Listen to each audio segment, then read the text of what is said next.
G'day everybody, it's Arnold Revan here, and I hope you're doing well and staying safe out there.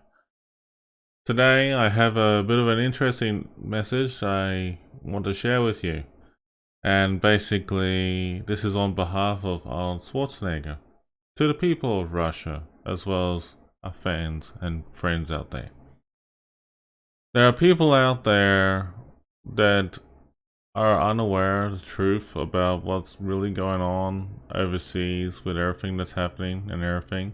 But I will say this very much so, that this whole conflict about what's happening in Ukraine and Russia and all the countries around the world, it is beyond ridiculous and quite uncalled for the whole situation that we're all seeing and hearing right now. We pray for peace, we pray for reconciliation, we pray that things will work out between our leaders and those involved. We pray that there'll be no war and there'll be a way to work things out. We also pray that things will get better for us in the near future.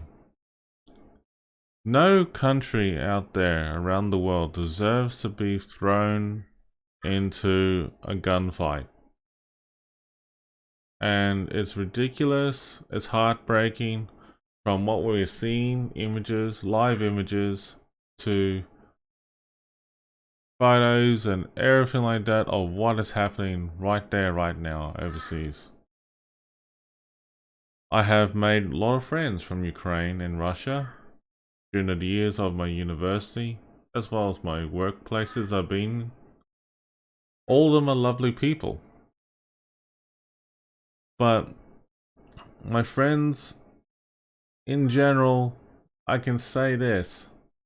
We do not like what the hell's going on over there. We've been told things, and it is heartbreaking. And at the same time, being lied to in some ways is also hurtful. But I want to share with you, the viewers out there, to understand from different points of view here, that we are here to support each other no matter what. Out of respect for my fan, as being a fan of Arnold Schwarzenegger for been a while, I am very, very happy to share this video with you.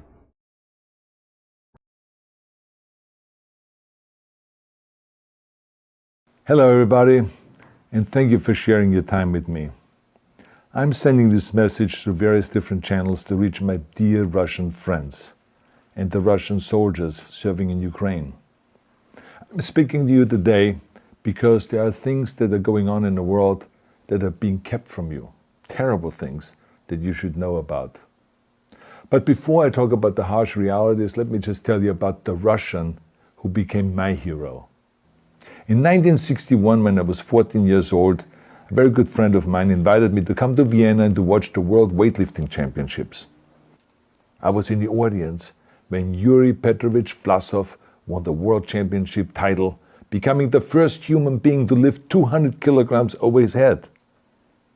And somehow a friend of mine got me backstage.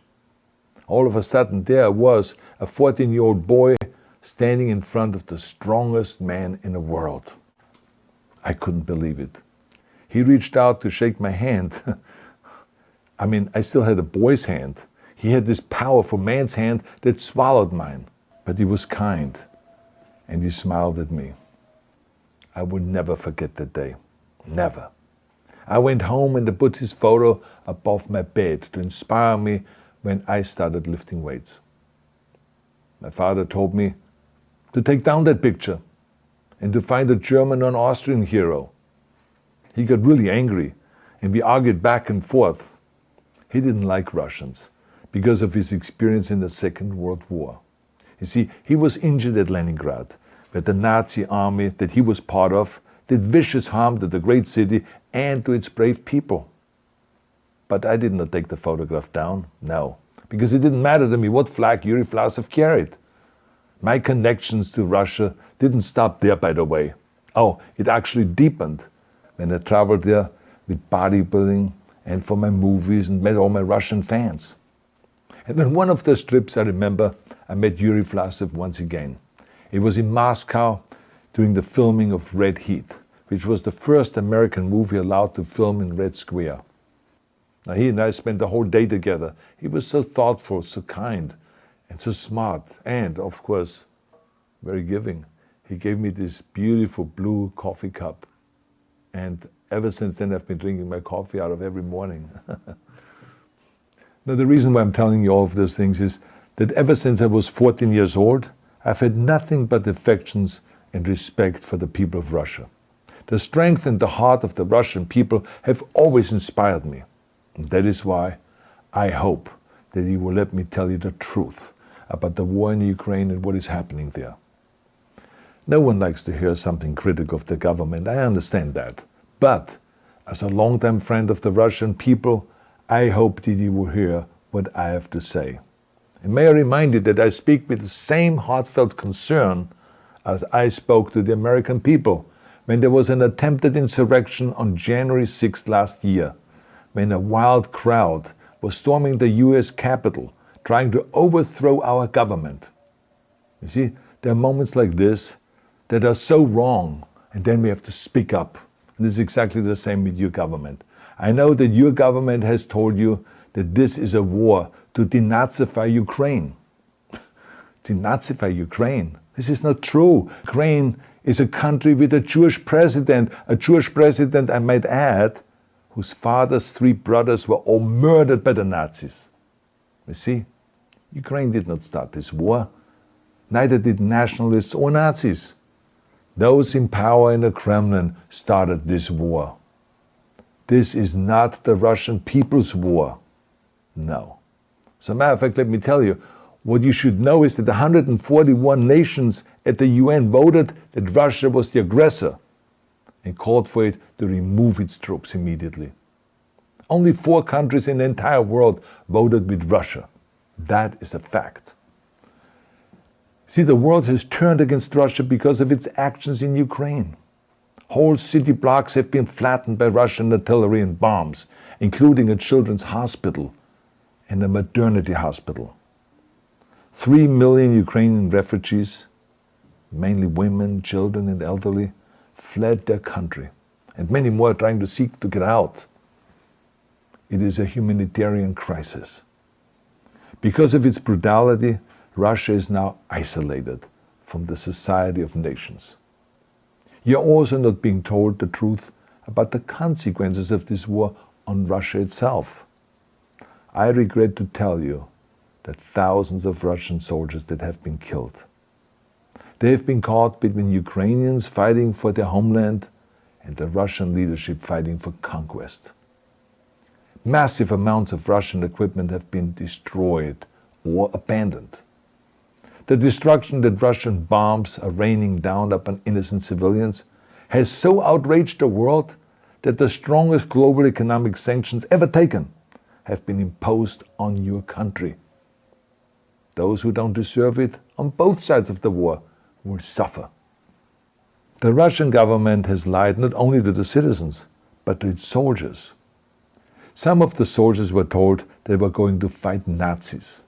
Some were told that the Ukrainian people would greet them like heroes, and some were told that they were simply going on exercise. They didn't even know that they were going into war. And some were told that they were there to protect ethnic Russians in Ukraine. None of this is true. The fact is that Russian soldiers have faced fierce resistance from the Ukrainians who want to protect their families and their country. When I see babies being pulled out of ruins, I think that I'm watching a documentary about the horrors of the Second World War, not the news of the day. Now let me tell you, when my father arrived in Leningrad, he was all pumped up on the lies of his government. And when he left Leningrad, he was broken, physically and mentally. He lived the rest of his life in pain. Pain from a broken back, pain from the shrapnel that always reminded him of these terrible years, and pain from the guilt that he felt. to the Russian soldiers listening to this broadcast, you already know much of the truth that I've been speaking. You have seen it with your own eyes. I don't want you to be broken like my father. This is not the war to defend Russia that your grandfathers or your great-grandfathers fought. This is an illegal war. Your lives, your limbs, your futures are being sacrificed for a senseless war condemned by the entire world. Now, to those in power in the Kremlin, let me just ask you, why would you sacrifice those young men for your own ambitions? To the soldiers who are listening to this, remember that 11 million Russians have family connections to Ukraine. So every bullet you shoot a brother or a sister. Every bomb or every shell that falls is falling not on an enemy, but on a school, or a hospital, or a home. I know that the Russian people are not aware of such things are happening. So I urge the Russian people and the Russian soldiers in Ukraine to understand the propaganda and the disinformation that you are being told. I ask you to help me spread the truth. Let your fellow Russians know the human catastrophe that is happening in Ukraine. And to President Putin I say, you started this war. You are leading this war. You can stop this war. Now, let me close with a message to all of the Russians who have been protesting on the streets against the invasion of Ukraine. The world has seen your bravery. We know that you have suffered the consequences of your courage. You have been arrested, you have been jailed, and you have been beaten. You are my new heroes. You have the strength of Yuri Petrovich Vlasov. You have the true heart of Russia. My dear Russian friends, may God bless you all.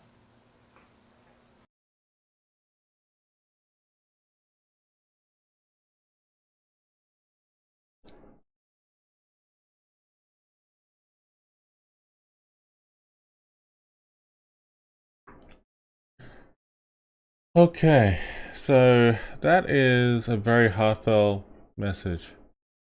Let's just hope that there will be peace and prosperity in the near future. Things will get better for all of us.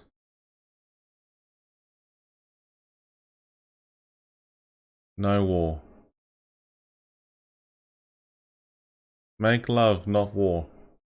Make peace, not war.